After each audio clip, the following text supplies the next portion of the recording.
Le Saint-Louis. Pendant de nombreuses années, j'ai sillonné les océans à son bord pour le compte de la Hamburg America Line, la Hapag.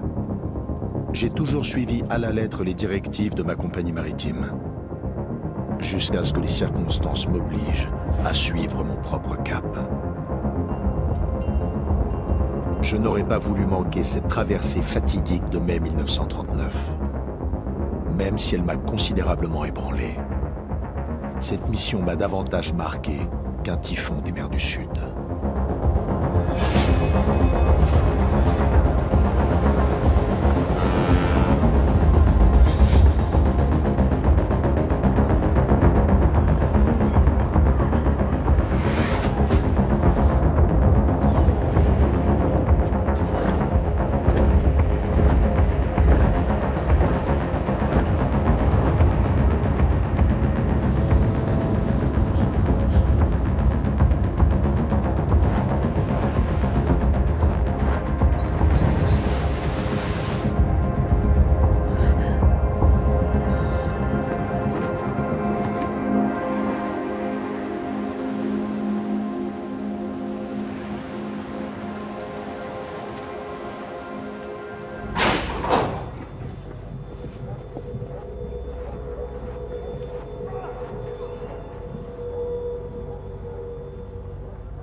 De la part de Léo, c'est sa bille magique.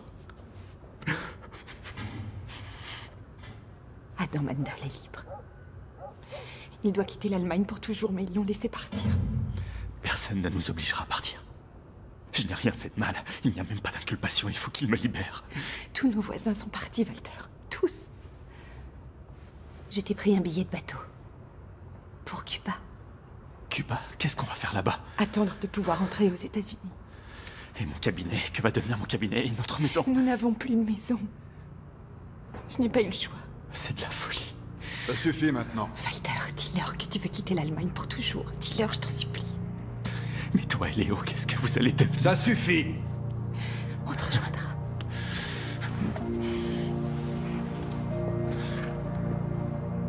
Oui.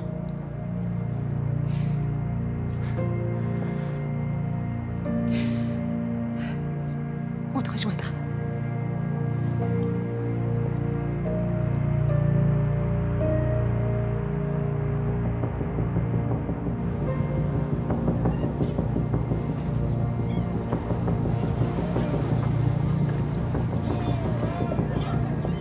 Pour les Juifs, il devient de plus en plus difficile de quitter l'Allemagne. Nombre de familles ont dû se séparer en espérant se retrouver à l'étranger, enfin libres. La Hapag a programmé une traversée supplémentaire pour le Saint-Louis. Départ le 13 mai 1939. Il doit se rendre à Cuba sous mon commandement, avec à son bord plus de 900 Juifs candidats à l'émigration. Allez au suivant. Valise et passeport. Walter est libre. Il nous attend à la Havane. J'ai tout vendu. Les meubles, la porcelaine. Les billets de bateau ont coûté 500 Reichsmark, auxquels s'ajoutent les 150 $ du visa pour Cuba. Qu'est-ce qu'on a là? Il me reste un peu d'argent. Mais les passagers n'ont le droit d'emporter que 10 marks. Vous allez me suivre. Allez, Que peut-on faire avec 10 marks?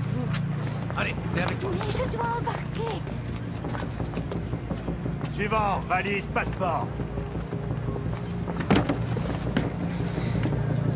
Vos papiers. Tenez.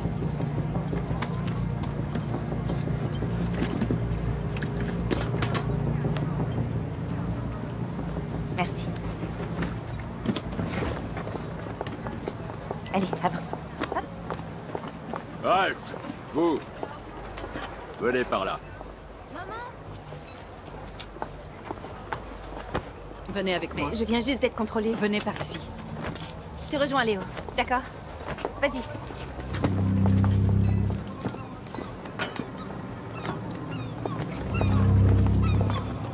Plus vite. Fouille corporelle. D'accord. Déshabillez-vous.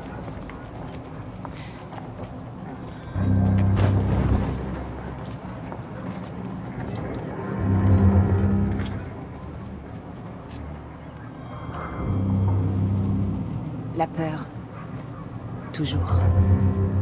Partout. Depuis si longtemps.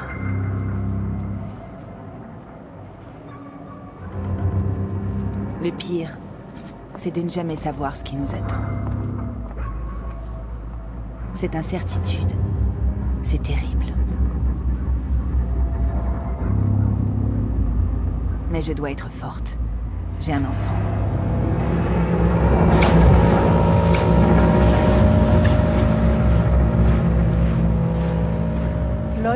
On me demande souvent pourquoi nous avons attendu si longtemps. Tout d'abord, pour les gens de la classe moyenne, c'était une question de moyens. On n'avait pas assez d'argent pour quitter le pays. Les gens qui étaient assez riches ont pu partir dès le début. À ce moment-là, on pouvait encore sortir l'argent d'Allemagne.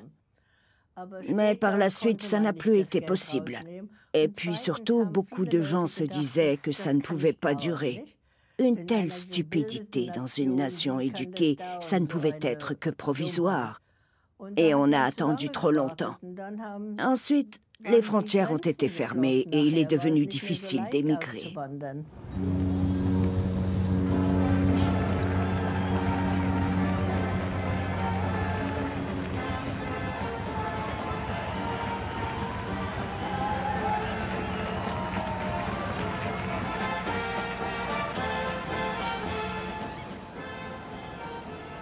Nous levons l'ancre à l'heure dite.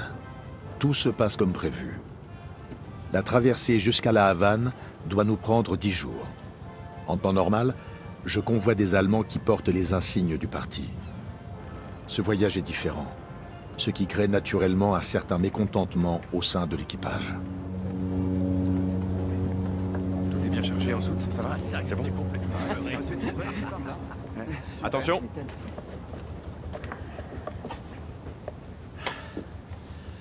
Messieurs, je vous demande de considérer cette traversée comme une croisière transatlantique normale. À bord, les règles de la Hapag demeurent rigoureusement les mêmes que d'habitude. Je m'en tiendrai à elles et j'attends la même chose de votre part. Les passagers ont payé. Ils ont donc droit à un traitement irréprochable. Commandant, pardonnez-moi, mais il me semble que c'est totalement contraire aux lois raciales de Nuremberg. La totalité des passagers souhaitent quitter le Reich. Par conséquent, dès leur montée à bord, ils sont considérés comme des étrangers et ne sont plus soumis aux lois allemandes. Ostermeyer, vous serez chargé de la communication avec les passagers. Vous avez d'autres questions? Je vous remercie.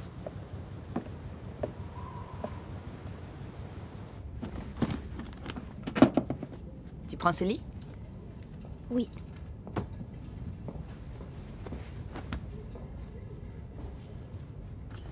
Une petite dizaine de nuits à bord du bateau et on retrouve papa, Léon.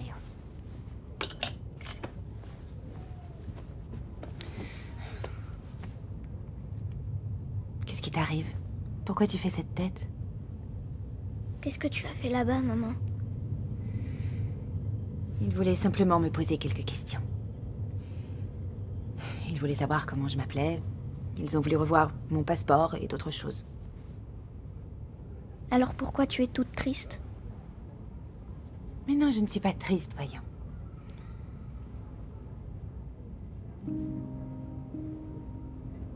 On va visiter le bateau? Allez. D'accord.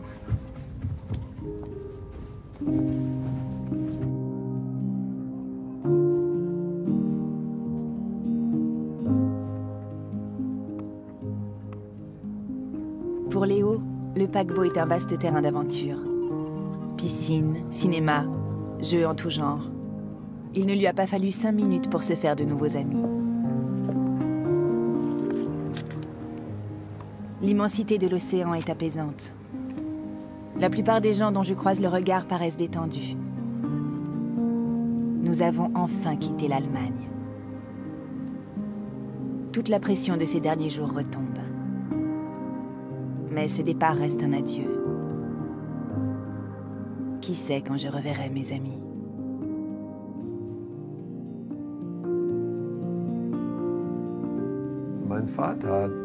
Mon père s'est mis à pleurer.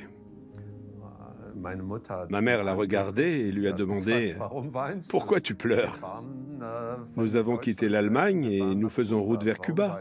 Pourquoi tu pleures ?» Il lui a répondu « Oui, bien sûr, tu as raison. Mais je pleure parce que beaucoup de membres de notre famille sont restés en Europe.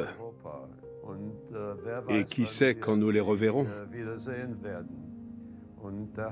Et il avait raison. Nous ne les avons jamais revus. Ils étaient en Pologne et ils ont tous été assassinés. Tu es bien. J'ai très faim.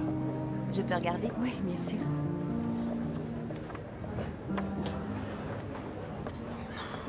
Max, tu es terriblement pâle. Bonjour, c'est libre? Je vous en prie, prenez place. Merci. Excusez-moi. Ne partez pas comme ça, voyons. Vous allez finir par rater la bière et le thé dansant, hein? C'est ce que j'appelle les joies des croisières en haute mer. Je dois vous avouer que moi aussi, je serais ravie de retrouver la terre ferme. Tiens. J'ai un médicament dans ma cabine, vous le voulez? Non, merci. Vous êtes sûr? Certaine. Merci.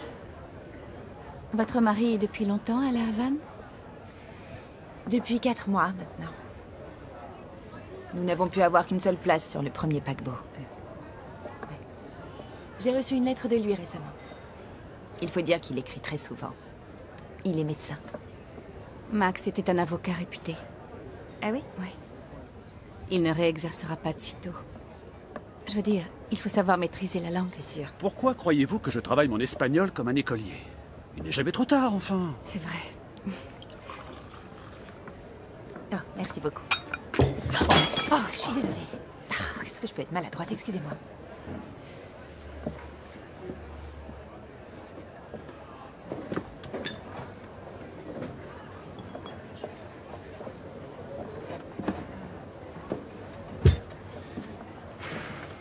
Laissez, je vais le faire.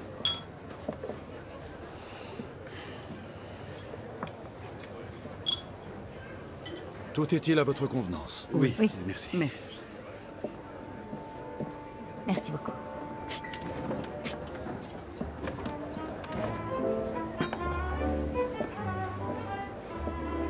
Bon. Santé. Santé. Alors, Santé. Tout cela semble irréel après ce que nous avons vécu. Chez nous, il nous était interdit de sortir après 20 heures. Ici, il y a des salons de danse et des bars. On tâche de rire et d'oublier. Il y a la charmante Élise qui s'efforce de distraire son mari sujet au mal de mer. que lui a-t-il répondu?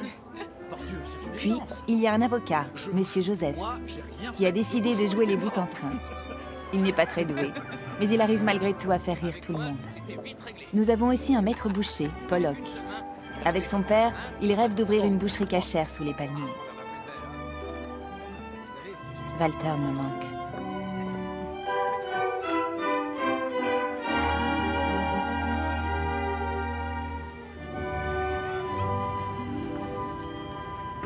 Un télégramme de la Hapag m'informe que les permis d'immigration de mes passagers pourraient poser problème.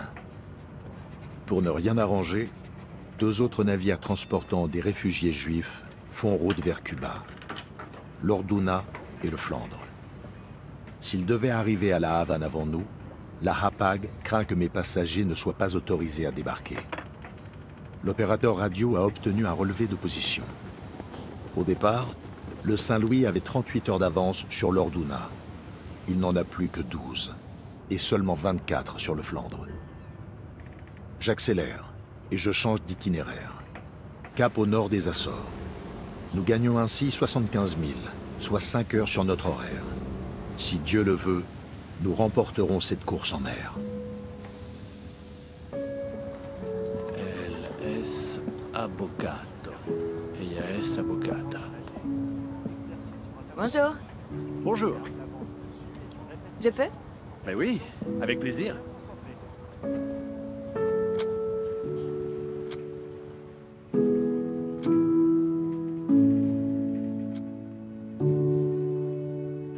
Je crois que nous n'avions pas vraiment réfléchi à ce que nous allions faire à Cuba. J'ai essayé d'apprendre quelques mots d'espagnol, mais pas assez pour être capable de mener une conversation. À l'âge que nous avions, ce voyage ressemblait à une grande aventure. Nous pouvions nager, aller au cinéma, jouer au tennis de table. C'était comme des vacances ensemble. Vous pouvez vous serrer un peu, Gisela? Voilà. Mon père n'était pas très avenant. Il avait toujours une expression sérieuse. Il savait ce qui se passait en Allemagne. Il avait passé 6 ou 7 mois en camp de concentration.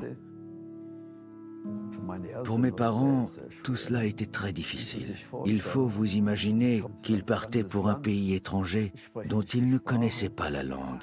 Nous étions tous dans la même situation. Voilà, prenez-la dans vos bras.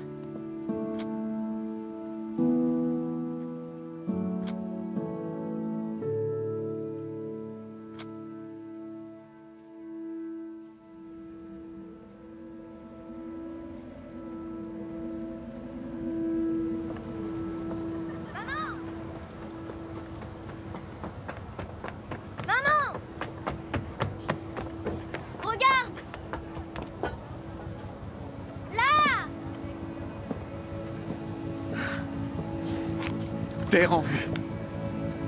Ça y est, Léo. Wouh! On est là! On arrive à Cuba, t'as vu?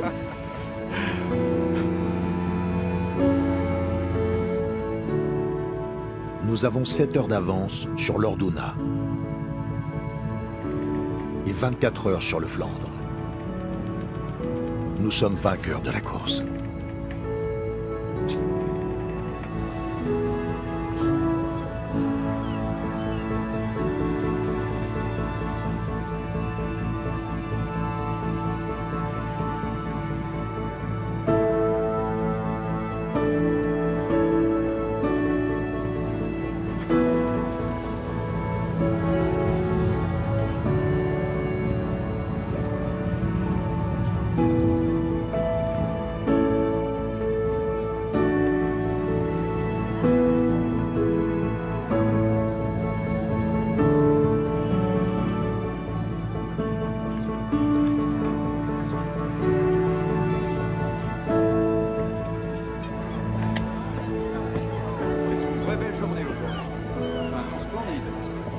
Pas sa carte.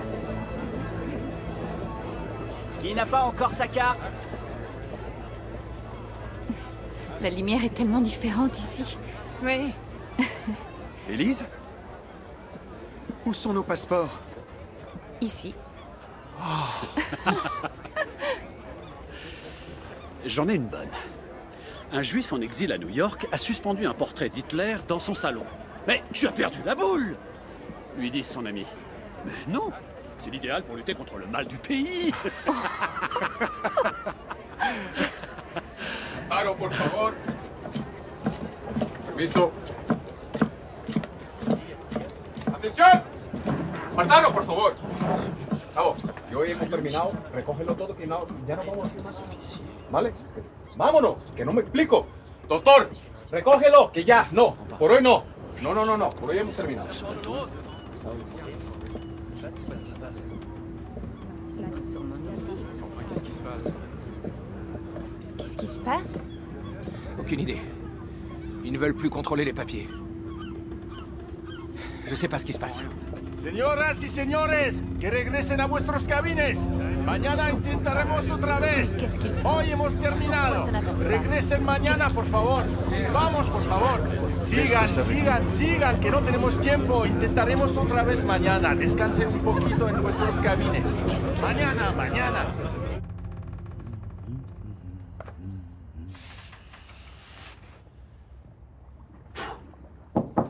Entrez. Ah, señor. Buenos días. Buenos días, señor. Les autorités cubaines... Je vous écoute.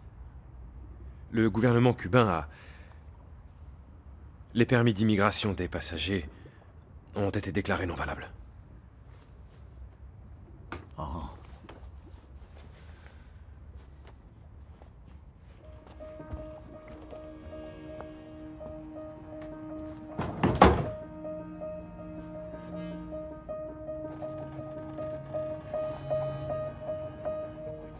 Dès notre arrivée à Cuba, quelques détails nous ont étonnés.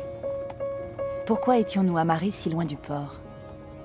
Certains ont dit qu'il n'était pas assez profond pour un paquebot de cette taille.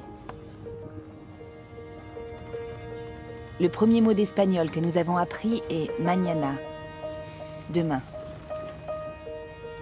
Mais demain ne vient jamais.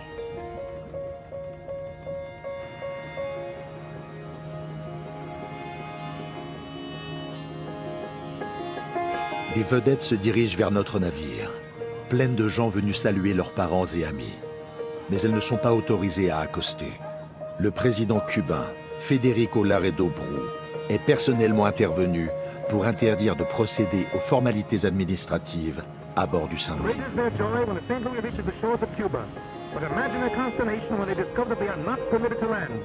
Both motorists would despair as they face the possibility of joining their friends and relatives, who even now are close at hand on boats near to St. Louis, trying to contact them, or being sent back to Germany to persecution and the concentration camps.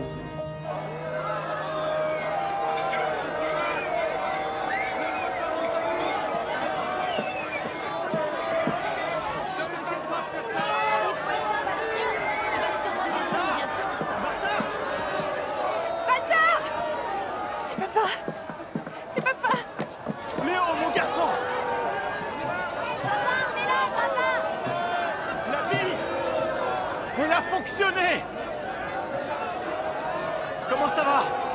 Bien, bien, on va bien. Et toi, ça va? Oui. Ça va bien. Je suis tellement content de vous voir. On ne peut pas rejoindre papa? Si. On a déjà fait toutes les formalités, mais il ne nous laisse pas quitter le navire. Tu sais quelque chose? Non, je ne sais rien.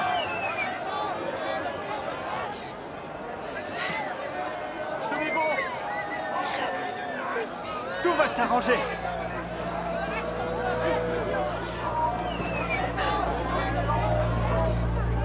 Tout va s'arranger.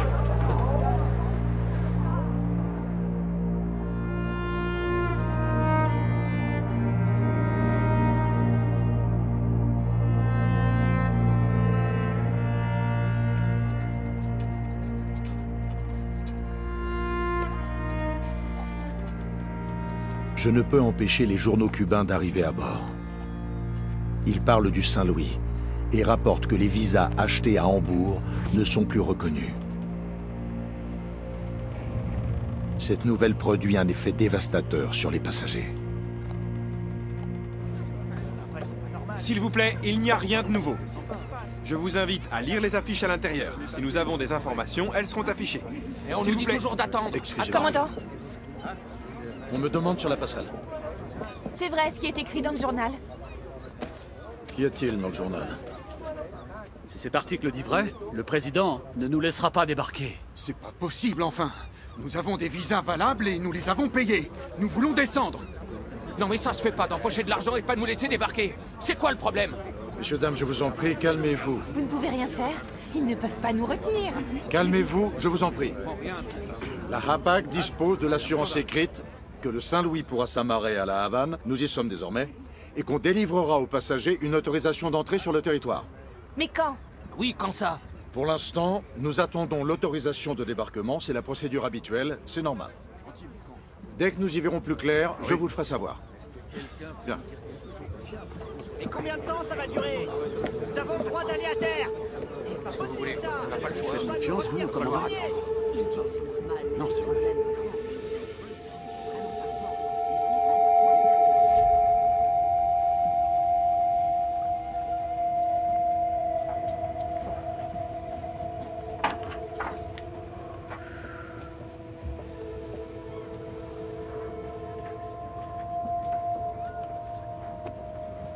Si on pouvait repartir maintenant, ces parasites auraient enfin ce qu'ils méritent.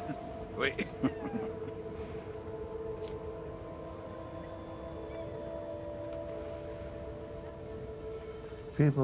Les gens étaient anéantis. Ils savaient qu'ils allaient être tués.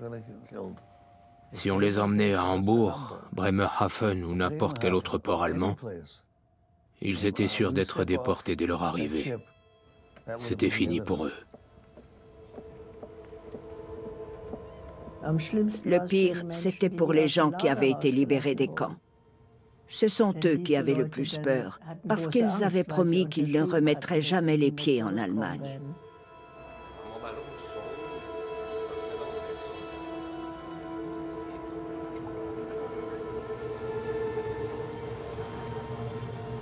Nous baignons dans un océan de corruption. J'apprends que le ministre du Tourisme cubain a vendu $150 les visas de chacun de mes passagers. Il a empoché tout l'argent. Et comme le président Brou n'a pas profité de cette bonne affaire, il a déclaré l'opération illicite par décret et a invalidé tous les permis d'immigration en question. Je ne sais plus quoi dire aux gens pour les rassurer. Ils me bombardent de questions et ils perdent patience. Vous devriez leur parler. Prendre la parole, mais que voulez-vous que je leur dise? Que le président Brou a confirmé lors d'une réunion spéciale de son cabinet que les Juifs ne devaient pas débarquer? Il y a des organisations juives de réfugiés, elles ont des moyens, elles vont s'en occuper, ce ne sont pas nos affaires. Le président veut que le Saint-Louis quitte les eaux cubaines dès que possible. Et les passagers alors?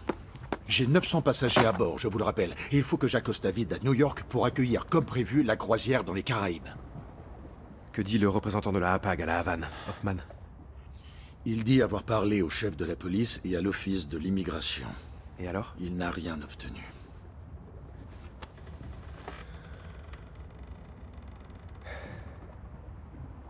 Je ne pourrai pas garantir la sécurité à bord encore bien longtemps, commandant.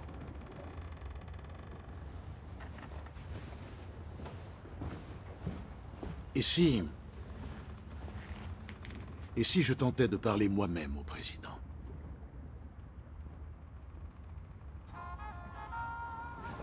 Oh, quelle chaleur! Oui. Merci beaucoup. Le Joint, l'organisation juive humanitaire, est en négociation avec la Hapag et les autorités cubaines.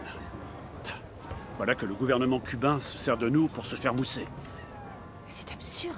Ouais. Le Joint doit payer une caution pour chaque passager. Tu peux me laisser passer? Tu es juif. Je t'ai demandé si tu étais juif. Mais je suis qu'un petit garçon. Les juifs doivent rester à bord. Laissez-moi passer. S'il vous plaît. Peut-être demain. Non, tout de suite. Arrêtez-le! Arrêtez-le!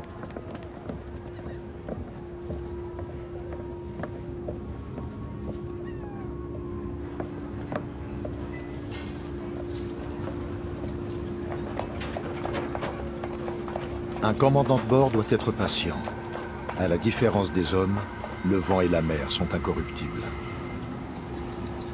À la Havane, je navigue d'une antichambre du pouvoir à l'autre. Personne ne veut être tenu pour responsable, mais personne ne dit non. J'essaie par tous les moyens d'obtenir gain de cause. Je parle des réfugiés à bord. Je décris leur situation désespérée. Nul ne semble éprouver la moindre compassion.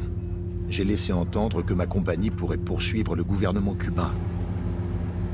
La menace a été accueillie sans commentaire. Je décide que mon apparence personnelle convaincra le président cubain de prendre une décision favorable, même s'il ne me reçoit pas. Pour finir, on me remet un nouveau décret. Le Saint-Louis doit immédiatement quitter le port de la Havane. Si cet ordre n'est pas respecté, la marine contraindra mon navire à quitter les eaux territoriales cubaines. Toute personne qui débarquera sans autorisation sera arrêtée et ramenée à bord par les forces de police.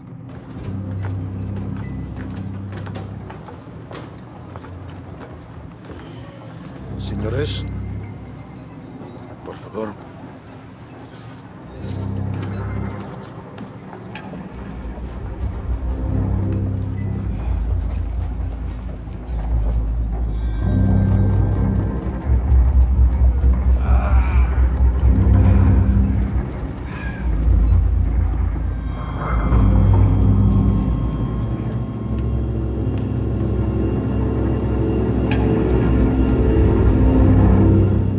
devait y avoir une trentaine de passagers. Ils ont voulu emprunter de force la passerelle pour débarquer et les Cubains les ont retenus et roués de coups. Une femme est tombée dans la mêlée. Elle était enceinte et elle a fait une fausse couche. Dieu du ciel. Le docteur Il Glauner aurait s'occupe fallu d'elle. éviter à tout prix cette flambée de violence. Chaque provocation de l'armée cubaine ne fera qu'envenimer un peu plus la situation. Comment a-t-on pu en arriver là? Un agent de l'immigration est venu à bord pour nous informer. Pardon? J'ai donné mon aval pour que 2 familles puissent débarquer. Qu'est-ce que j'aurais pu faire d'autre? Ce n'est pas une raison pour déclencher une émeute. Entrez!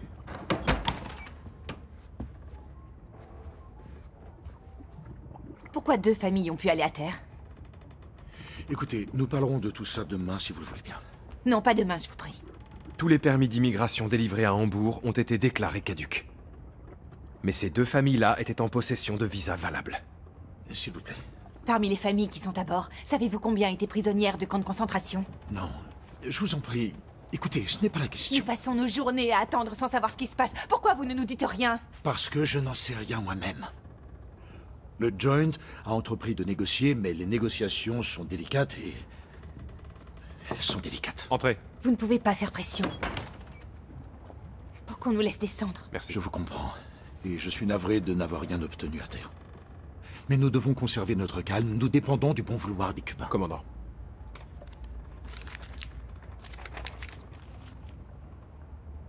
L'avocat de la HAPAG vient demain à bord. Il aura peut-être une solution. S'il vous plaît, je vous en prie.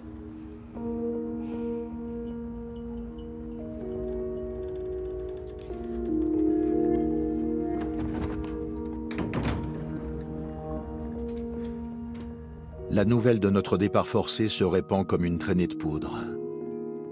Le Saint-Louis devient une attraction. Les badauds et les reporters du monde entier accourent en quête de sensationnel.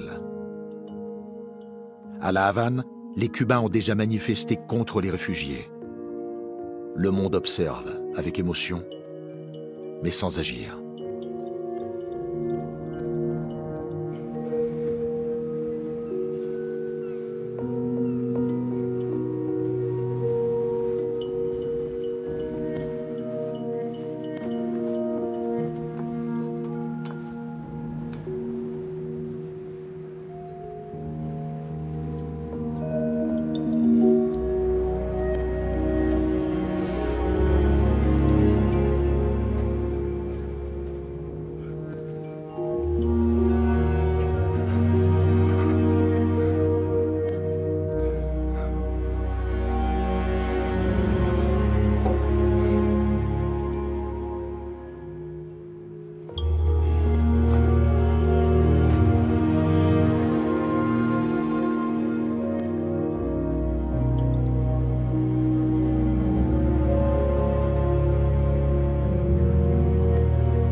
Votre mari est en vie.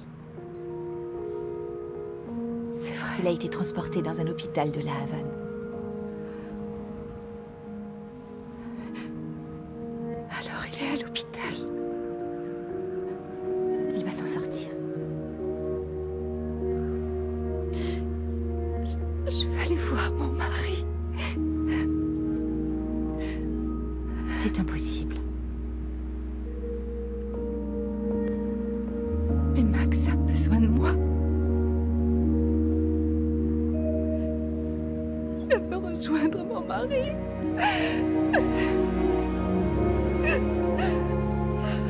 Je veux quitter ce paquebot. Je veux quitter cet enfer.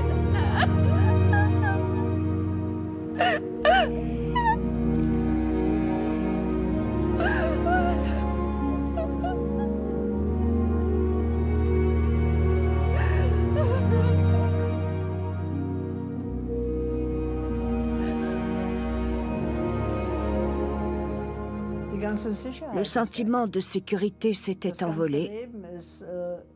Notre destin venait d'être bouleversé.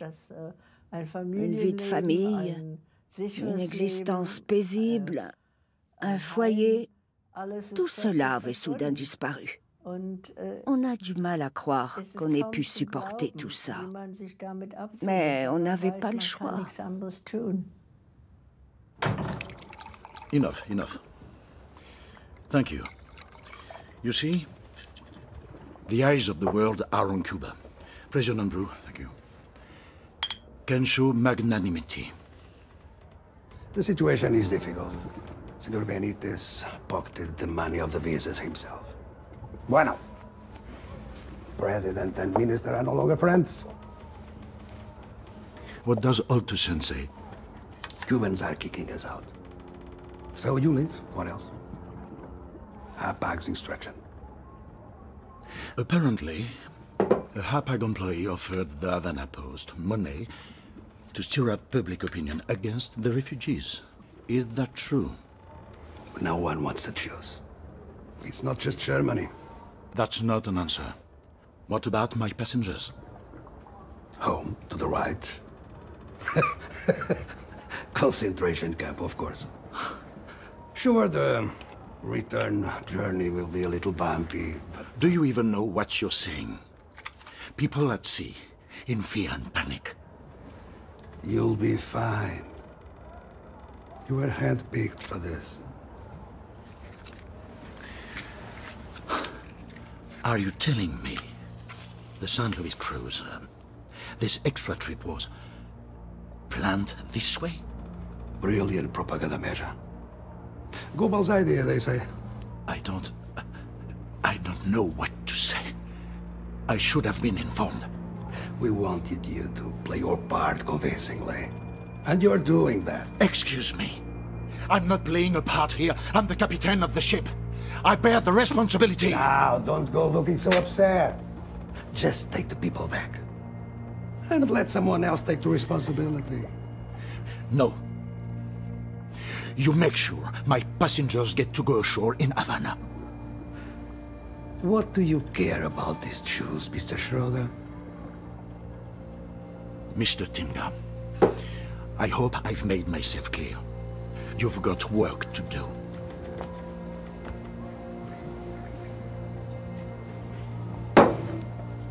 How's your handicapped son, anyway? Racial hygiene. Think of your homeland.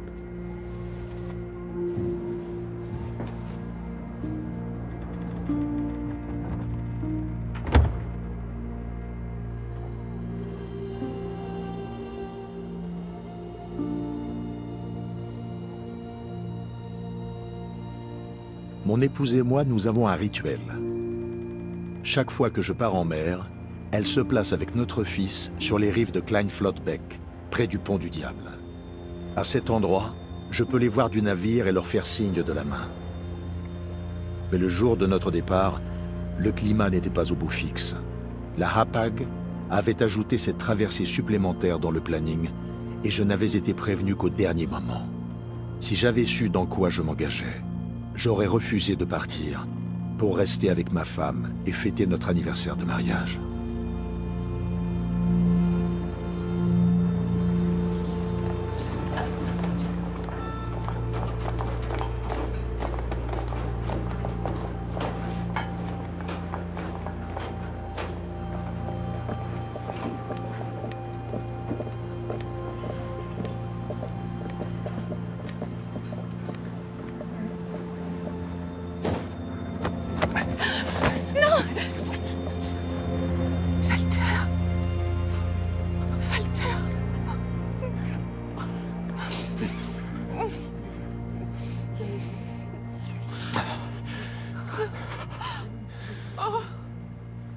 Est-ce que ça va?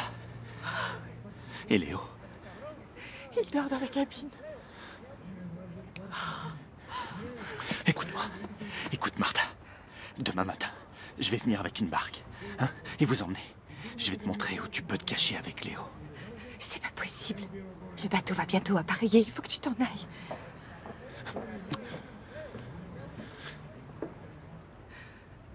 Je ne veux plus vous laisser seul.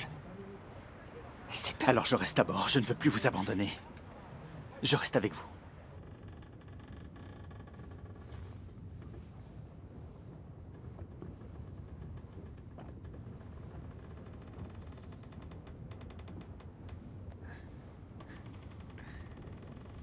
papa. Chut. Rendors-toi. Je vais rester avec vous. Mais seulement si tu me promets de rester bien sage et de ne rien dire à personne. D'accord? D'accord. Dors maintenant.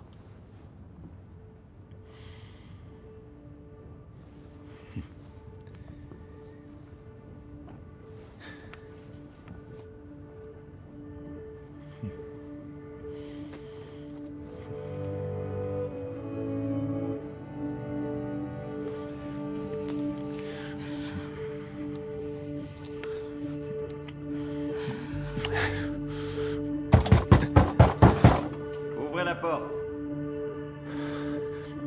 Ouvrez.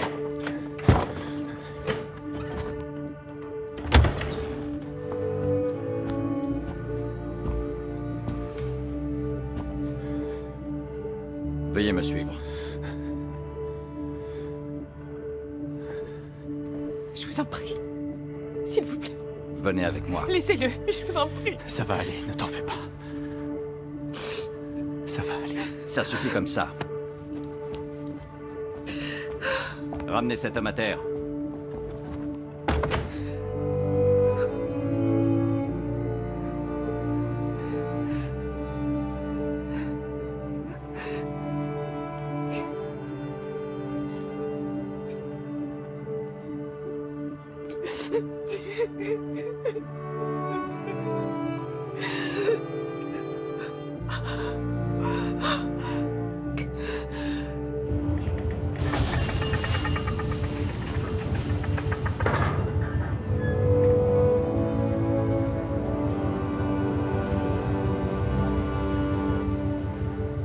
Après une semaine d'attente, nous sommes contraints de quitter le port de la Havane.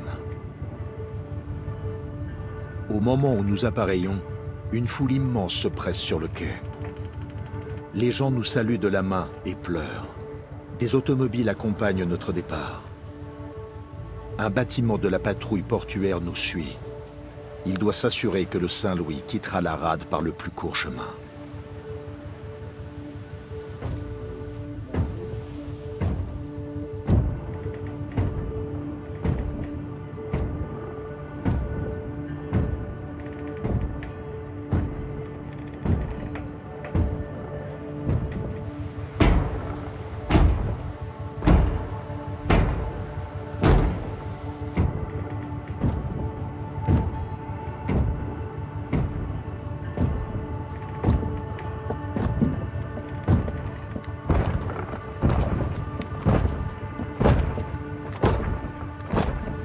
À bord, les passagers se sentent dupés. Ils se sentent dépossédés de leur liberté et de tout ce qui leur avait été promis. Je n'avais encore jamais vécu de tels départs.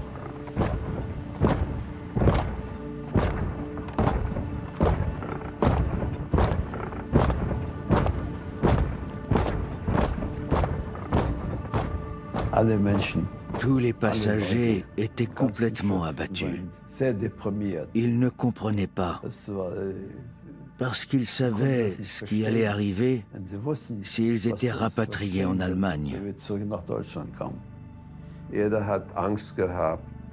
Tout le monde avait peur de retourner en Allemagne. Parce qu'on savait, enfin mes parents et tous les autres savaient que si on nous renvoyait en Allemagne, on serait immédiatement déportés.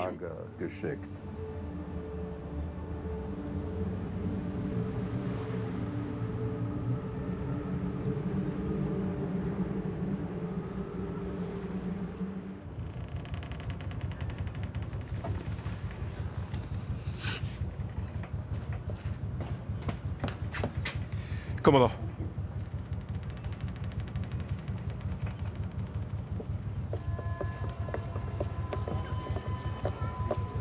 Pardon. Il a pris une surdose.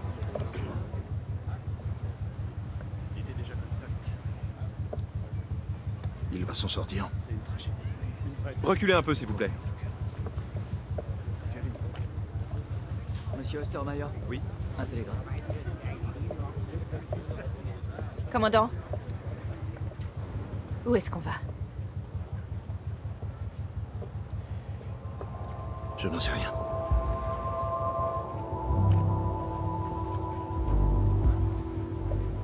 Commandant. Tenez. Un télégramme de la direction.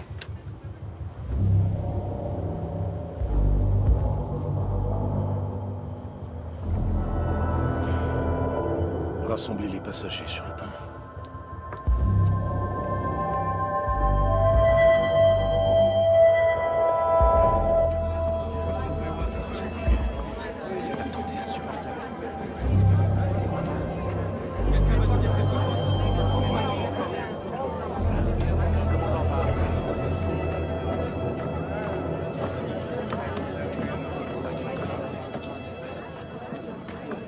Mesdames et messieurs, silence, s'il vous plaît.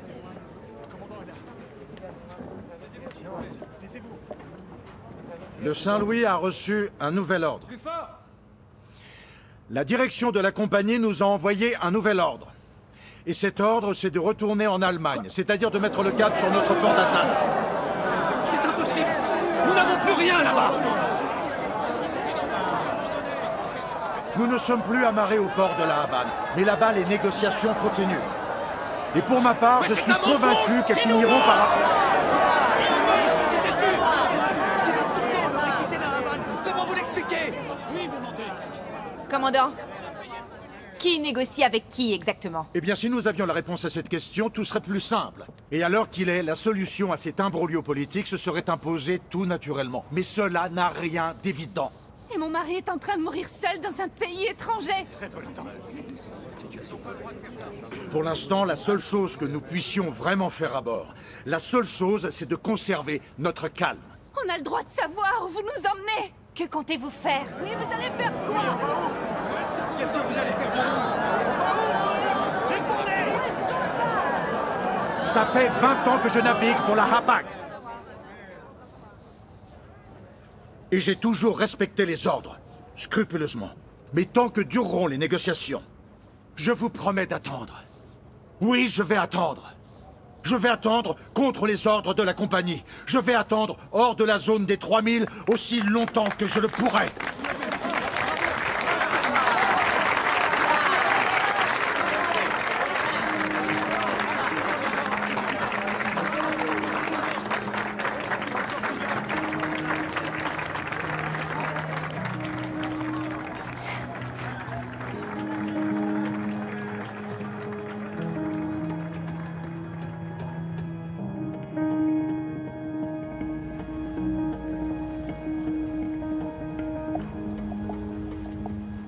On m'informe que les autorités inspectent l'île des Pins, au sud de Cuba, pour un éventuel débarquement de mes passagers.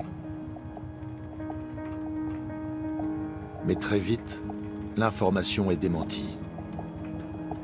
Espoir et déception se succèdent, encore et encore.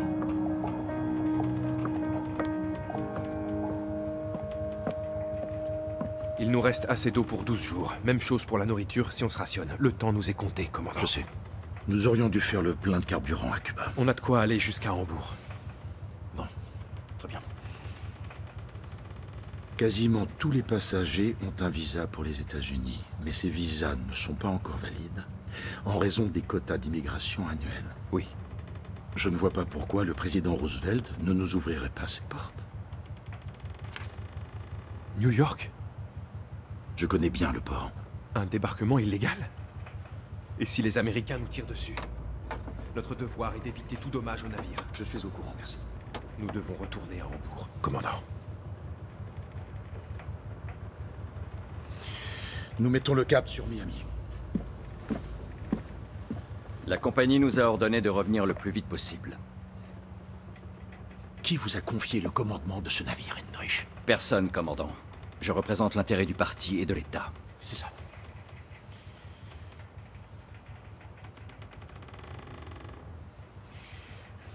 Ostermeyer, un câble pour la Hapag. À l'attention de monsieur le directeur Holthusen. Demeurons en contact avec tous les comités et organisations juives et les services officiels. Le Saint-Louis tentera par tous les moyens de faire débarquer ses passagers hors d'Allemagne. Signé Gustav Schröder, commandant de bord. Encore une incartade, Heinrich. Et je vous laisse dans un canot près des Bahamas, c'est compris? Et maintenant, quittez immédiatement ma passerelle.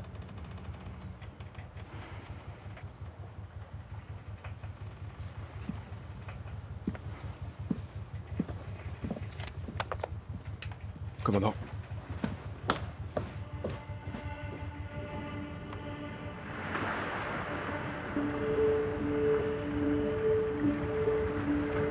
Nous mettons le cap sur Miami. À bord, la tension est palpable. Sans les entretiens quotidiens avec mon second, j'aurais déjà succombé à la guerre des nerfs qui sévit à bord. Nous envoyons chaque jour un télégramme à la direction de la compagnie à Hambourg. Nous espérons que l'Amérique acceptera nos passagers sur son sol. Avec les représentants des réfugiés, je me suis même adressé directement au président Roosevelt. De son côté, le directeur européen de l'American Joint Distribution Committee, Maurice Tropper, ainsi que de riches Américains du monde des affaires et de la politique, envoient des pétitions et des requêtes qui en appellent à l'humanité de M. Roosevelt. On nous envoie des témoignages de solidarité. Je les fais afficher.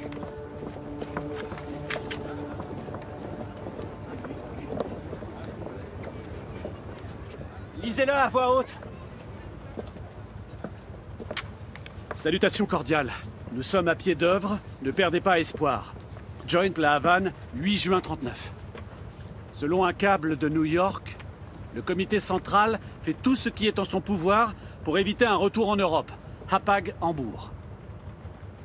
Et parlez avec de hauts personnages, vous pouvez être assuré que tout ce qui est humainement possible sera tenté. Max Warburg, New York.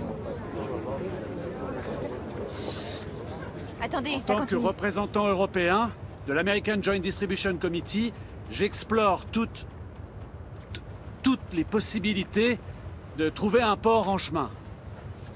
Nous devrions recevoir une réponse dans les 36 heures. Maurice Tropper, Paris.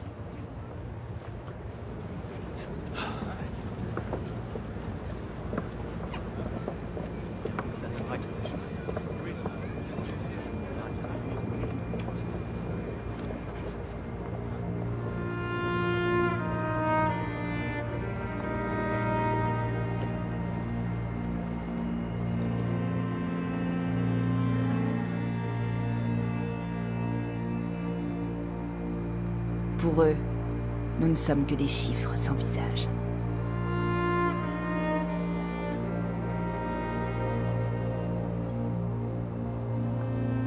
Nous sommes des êtres humains et pas des lépreux.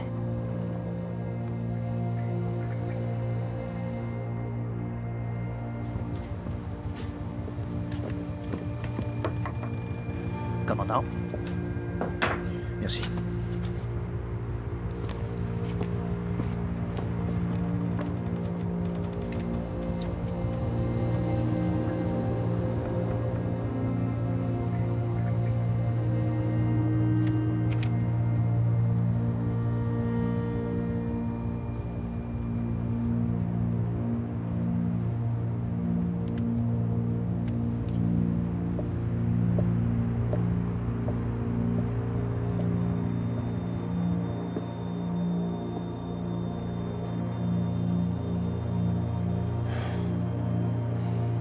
A despairing band of 917 Jewish refugees, seeking escape from Germany's anti-Semitic drive, were forced to leave the port of Havana after being refused refuge on Cuban soil. Le destin de mes passagers attire l'attention des États-Unis sur la situation des Juifs allemands. Mais j'entends dire que 83% des Américains s'opposent malgré tout à l'assouplissement des quotas d'immigration. Pourtant, nombre de ces bons Américains sont des descendants directs d'immigrés. Des personnalités juives de premier plan font soudain profil bas, tout comme le président. Roosevelt est en campagne et les 12 millions d'électeurs au chômage ne veulent pas voir arriver des concurrents.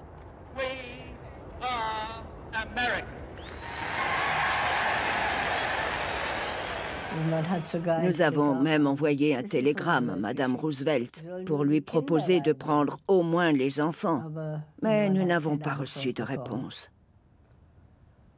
Le gouvernement américain était sous pression. Il fallait barrer l'entrée du territoire aux étrangers, parce qu'il n'y avait pas assez de travail aux États-Unis à ce moment-là.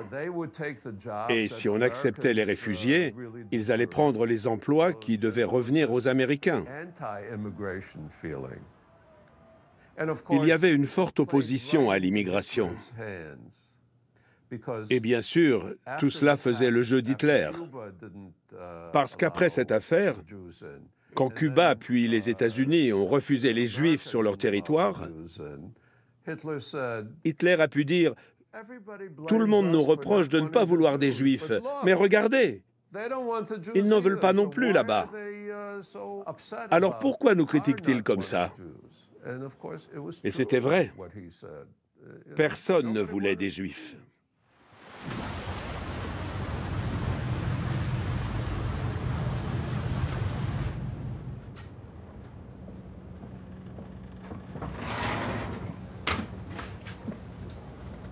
Je croyais que Creech était de quart. Dois-je vous relever, commandant? Non, vous pouvez disposer.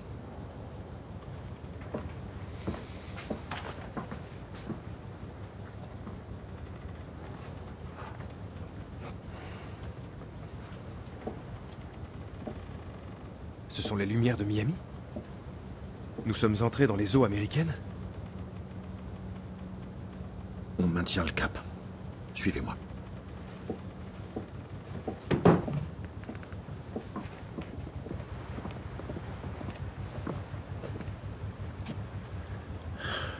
Je dois pouvoir compter sur vous. À 4 heures, je sonnerai l'alarme. On abandonne le navire, je le fais évacuer. Mais nous n'avons pas du tout d'avarie.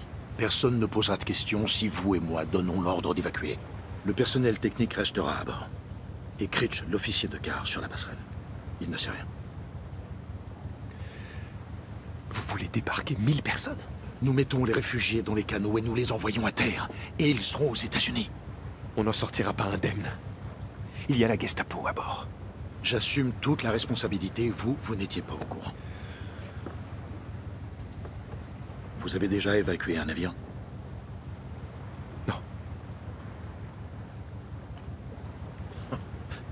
Le plus grand problème, ce sont les vieillards. Ils descendent trop lentement les escaliers. C'est ce qu'on m'a dit.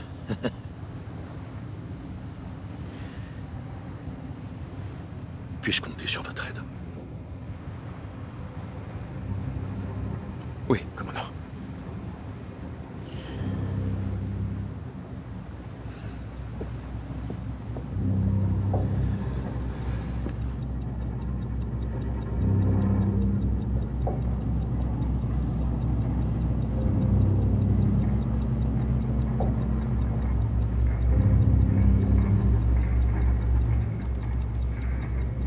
Ostermeyer, prenez les rênes.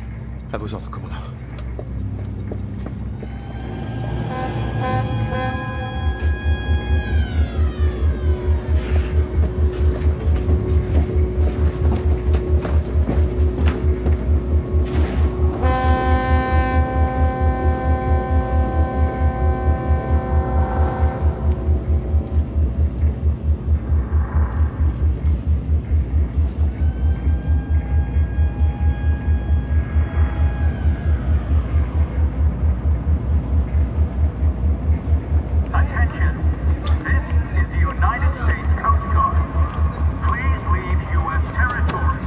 Qu'est-ce qui se passe? Qu'est-ce qu'on entend? Ce sont les Américains. Les Américains?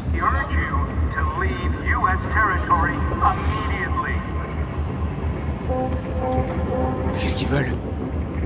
Ils disent qu'on doit quitter les eaux territoriales américaines.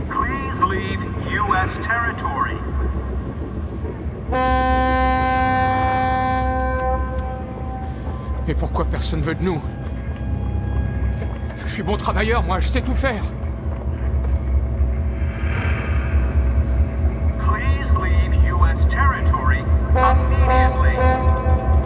À bâbord toutes pour virer de bord.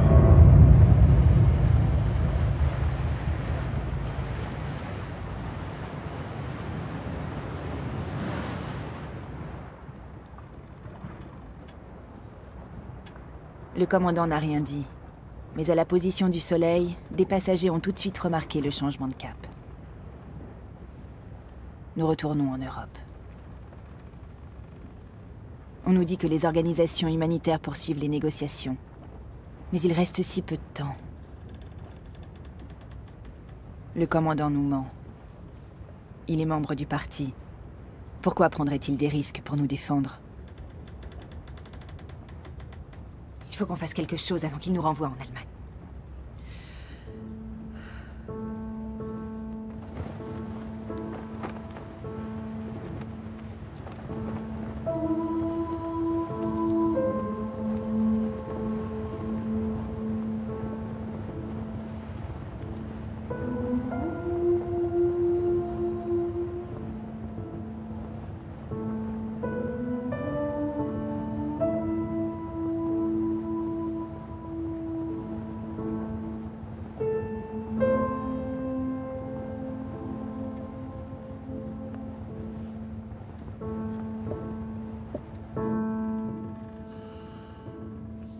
Je ne dors plus. Nous avons reçu l'ordre de faire escale à Cuxhaven. Je ne l'ai pas communiqué à l'équipage, car je garde l'espoir de ne pas avoir à le mettre à exécution.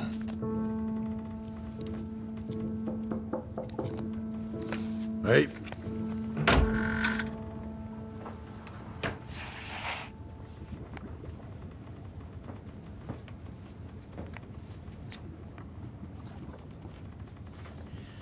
Je me tiens devant vous en qualité de représentant des désespérés.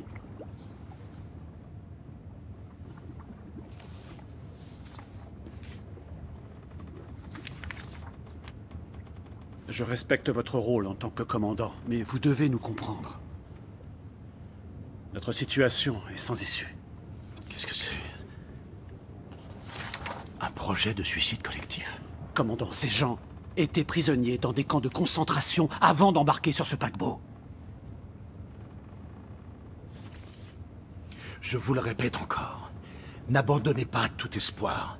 Tropper négocie en Europe, avec la France, avec la Hollande, la Belgique. Trouver une solution politique tiendrait du miracle. Si nous continuons de faire route vers l'Est, d'ici 4 à 5 jours, nous serons de retour à Hambourg. Mais bon sang, aidez-moi un peu! Vous êtes l'une des rares personnes que les passagers écoutent! Soyez confiants. Faites confiance à Tropper. Faites confiance aux Joint. Je vous en prie, ils peuvent y arriver. Et si c'était pas le cas? Vous êtes prévenus. Ils ne retourneront pas en Allemagne. Jamais, vous entendez? Ils sont prêts à tout.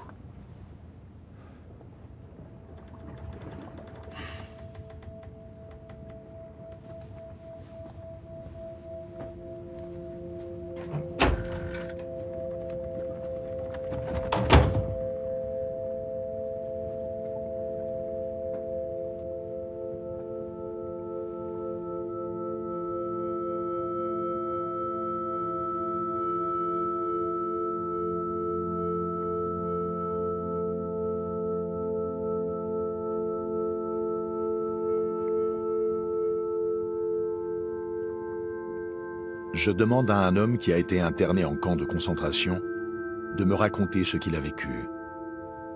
Il me regarde d'un air gêné et garde le silence. Je lui demande s'il est interdit d'en parler. Qui sait ce que nous devons affronter, me dit-il. Mieux vaut être mort que de revivre ça. Dans son regard, je lis l'indicible terreur de retourner là-bas, mais aussi une détermination inébranlable. Je mets en place des patrouilles pour prévenir les malheurs et d'éventuels incidents.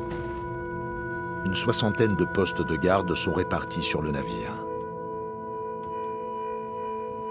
Le moral est au plus bas.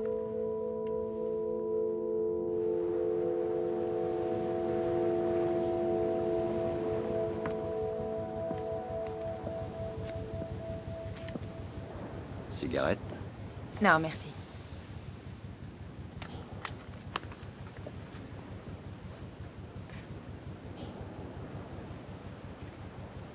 Il est où, le fiston? Il s'est endormi. C'est un bon petit gars. Ah oui, même s'il est juif?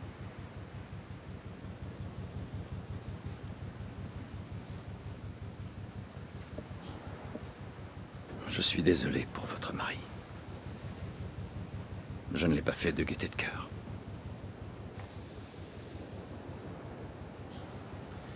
Dans 3 jours, on va passer tout près des côtes de l'Angleterre.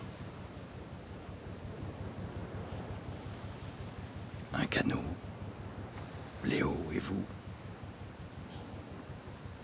Je pourrais vous aider.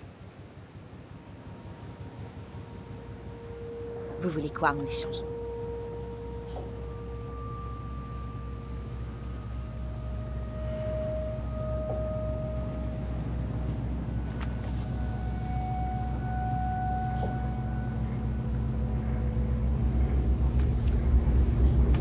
Non. Non. Salaud, non. Laissez-la, jeune homme. Laissez-la. Oh. Papa! Papa! Sale juif! Ça va? Tu vas bien? Ça va aller? Oui. Oh, j'en peux plus. J'en peux plus!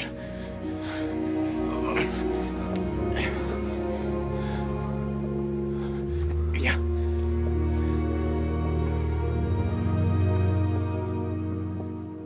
Mais s'il s'ensuit un dommage, tu feras payer vie pour vie. Œil pour œil. Dent pour dent. Main pour main. Pied pour pied. Brûlure pour brûlure.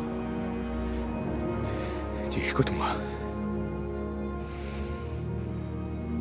Si tu existes vraiment, aide-moi. Ça marchera pas, c'est bien trop dangereux.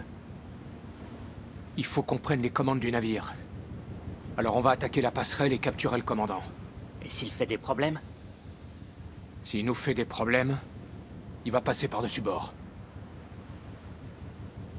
Dites-le à vos voisins de cabine et à ceux que vous croiserez dans les couloirs. On a besoin de tous les bras disponibles, c'est d'accord?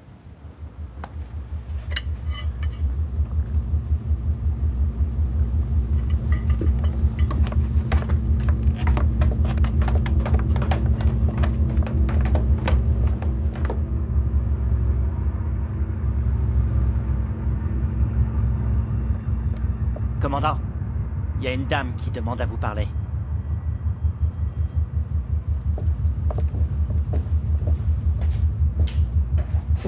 Pollock ne s'est pas montré à table. Et il y avait d'autres hommes qui manquaient aussi. Il y a un problème. Oui, oui, je sais. L'équipage m'a déjà fait part de l'existence de tensions à bord. Je m'en occupe.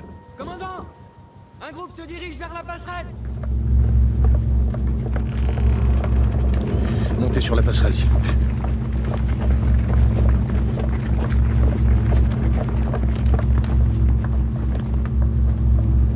On ne retournera pas en Allemagne. Jamais. Mettez le cap sur le Canada. Tout de suite. Je ne peux pas. Même si je le voulais. Et pourquoi? Nous arrivons à court de carburant. Nous en avons juste assez pour atteindre l'Europe. C'est faux. Je crois pas un mot de ce que vous dites. Si les moteurs ne sont plus alimentés, il n'y aura plus d'électricité. Nous n'aurons plus d'eau, plus de lumière, ni de chauffage. Mettez le cap sur le Canada tout de suite. Après, on embarque dans les canaux de sauvetage. En pleine mer, ils seront bien obligés de nous porter secours. Réfléchissez enfin. Vous serez traités en pirates et considérés partout comme des proscrits. Toutes les marines du monde tenteront de vous mettre aux arrêts. Nous attendons des nouvelles de Maurice Tropper à Paris. Il continue de négocier, alors un peu de patience. Vous allez mettre le cap sur le Canada, sinon je vous balance à la mer. On a des nouvelles? Oui, commandant. Alors? Le Canada a refusé. Pollock. Revenez à la raison. Les négociations continuent. Ne détruisez pas la seule chance qui vous reste. Pensez à votre père, il a besoin de vous. Retirez-vous avec vos hommes. Et tout ceci n'est jamais arrivé.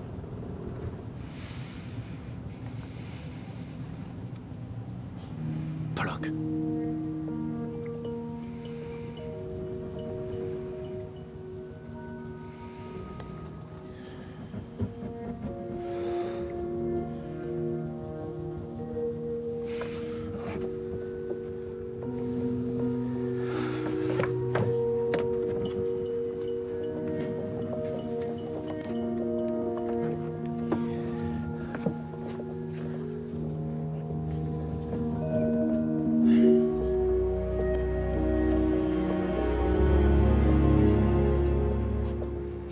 Nous faisions confiance au commandant.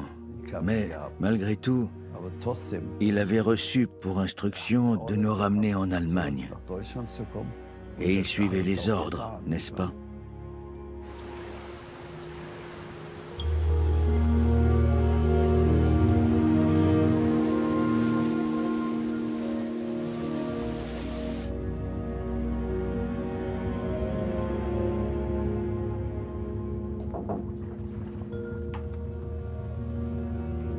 Excusez-moi, c'était ouvert. Vous auriez un moment?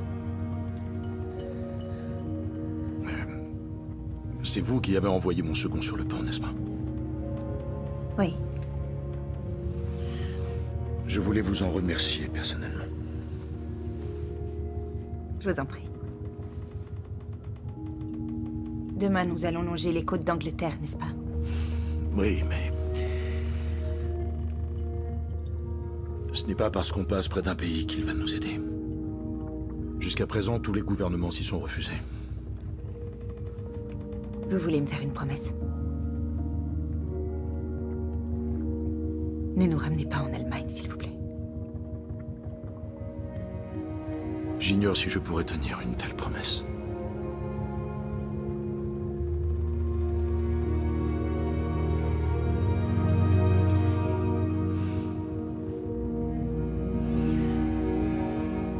Nous verrons bien.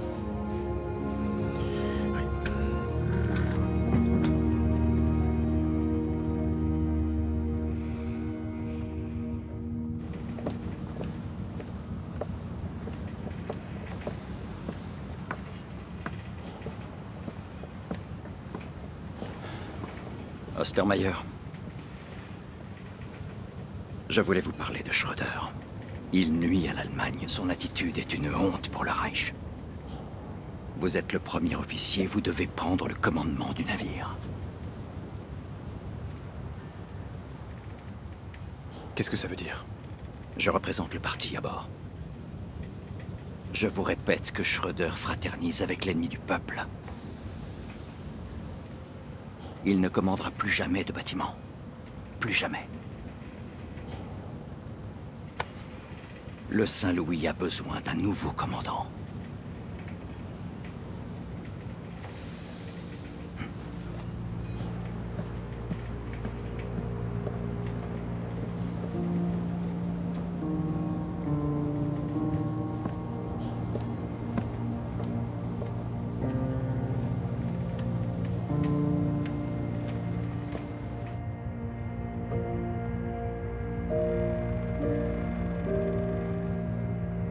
Nous avons appris qu'à Hambourg, la Gestapo a frété un remorqueur, l'Ostelnau. Elle compte aborder le Saint-Louis avant même qu'il n'entre dans les eaux territoriales allemandes pour faire escale à Cuxhaven.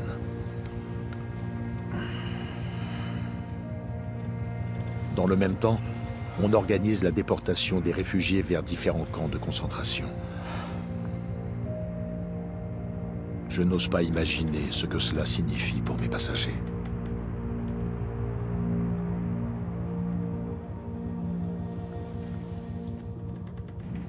Vous voulez profiter de la marée basse cette nuit pour échouer le navire sur le sable, y mettre le feu et évacuer tous les passagers à bord des canots de sauvetage. Les Anglais seront obligés de recueillir les naufragés en vertu du droit international. Et les passagers? On ne leur dit rien. Seul le chef mécanicien est au courant. Vous comptez mettre le bateau en danger? Ce ne sera pas une véritable avarie. On envoie un SOS et on éteint tout de suite le feu. C'est leur dernière chance, Ostermeyer. Pourquoi ne pas attendre le télégramme de Tropper? L'ultimatum a expiré hier. J'ai attendu toute la nuit en vain. J'ai déjà beaucoup trop attendu. Puis-je vous poser une question personnelle? Oui. Pourquoi êtes-vous membre du parti? Votre fils, il est... Oh, vous pouvez le dire. Il n'est pas, comme l'imaginent les fanatiques de l'ordre sanitaire.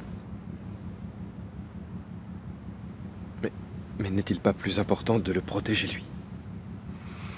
Oui. Bien sûr que je veux protéger mon fils.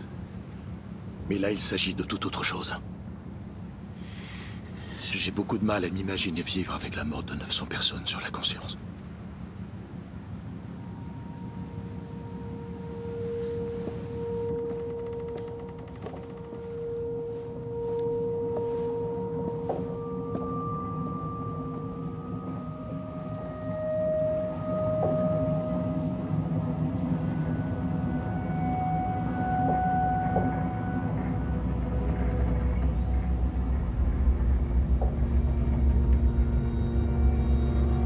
La barre au 160.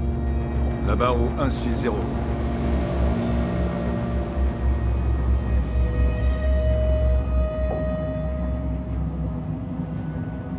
En route au 160. Merci.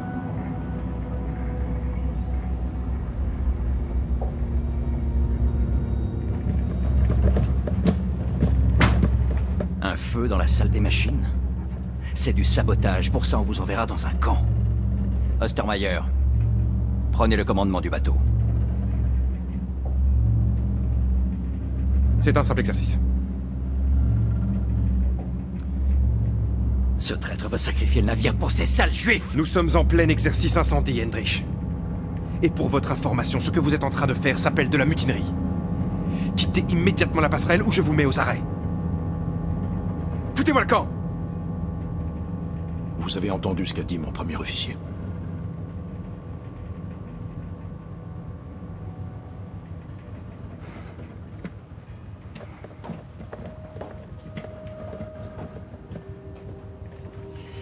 Je n'étais pas sûr de vous.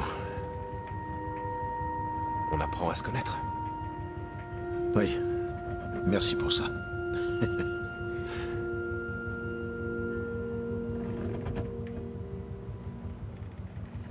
Commandant?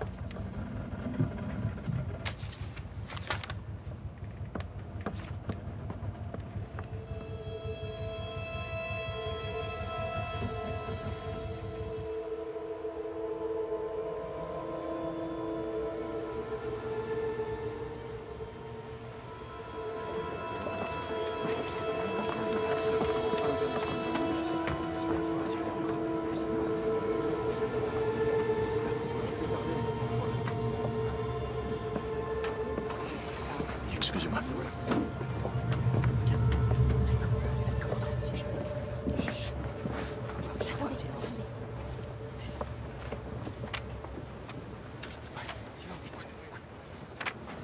Accord définitif trouvé pour le débarquement de tous les passagers.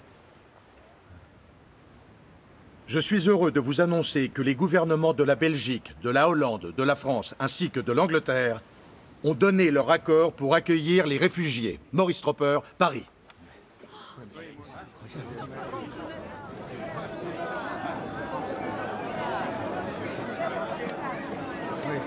Un autre câble, commandant.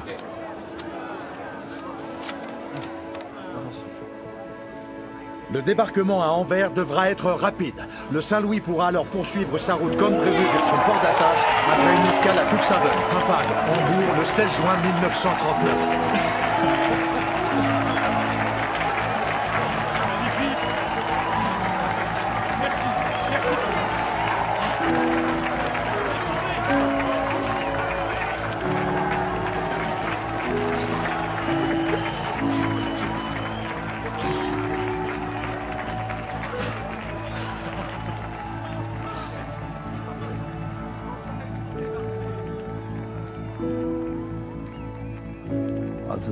Il y avait une grande allégresse.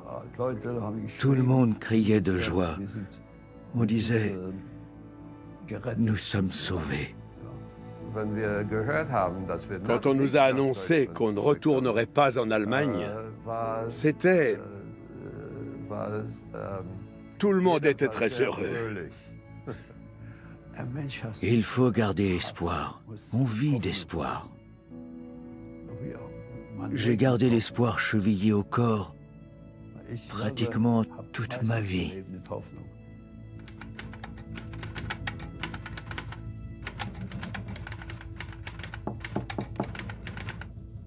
Oui? Je peux entrer? Je vous en prie.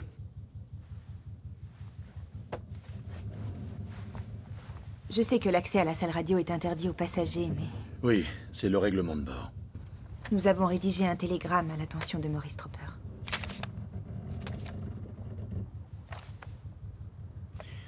Les règlements, parfois, on s'en passerait bien. Je vous accompagne à la salle radio. Venez.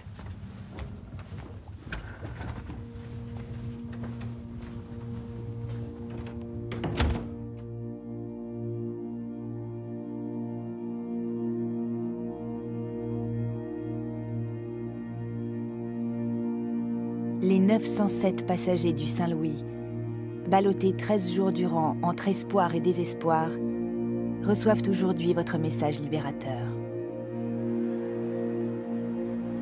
Notre gratitude est immense, comme la mer sur laquelle nous naviguons depuis le 13 mai.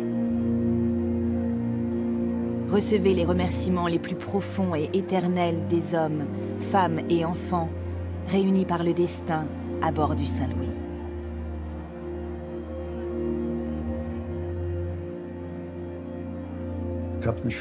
Le commandant Schröder était humain.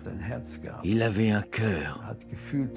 Il était touché par les épreuves que nous traversions, par tout ce que nous avions vécu. Il y a eu des gens qui ont fait preuve d'empathie et qui ont agi.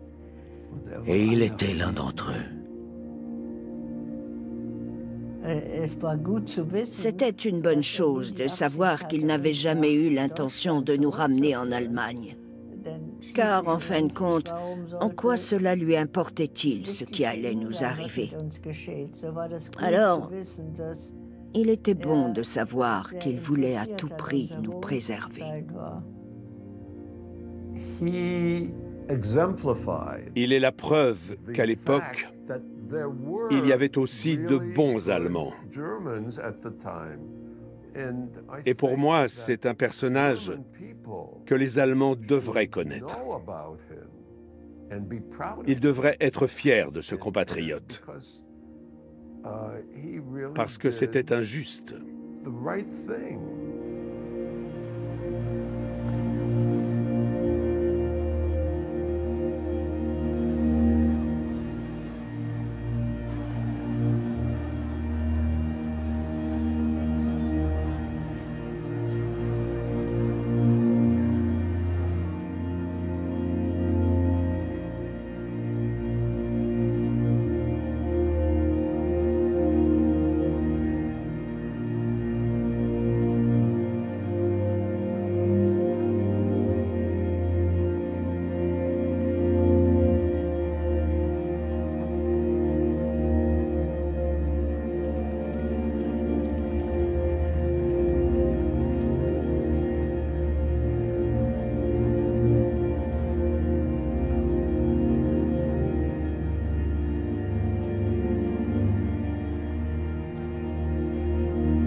It is my sincere hope that by issuing this long overdue apology, we can shine a light on this painful chapter of our history and ensure that its lessons are never forgotten. What we can hardly imagine, the passengers of the MS St. Louis, the victims of the Holocaust, and their descendants will never forget. And while no words will ever erase their pain, it is our sincere hope that this apology will help them heal, that it will bring them some peace. More than 70 years ago, Canada turned its back on you. But today, Canadians pledge, now and forever, never again.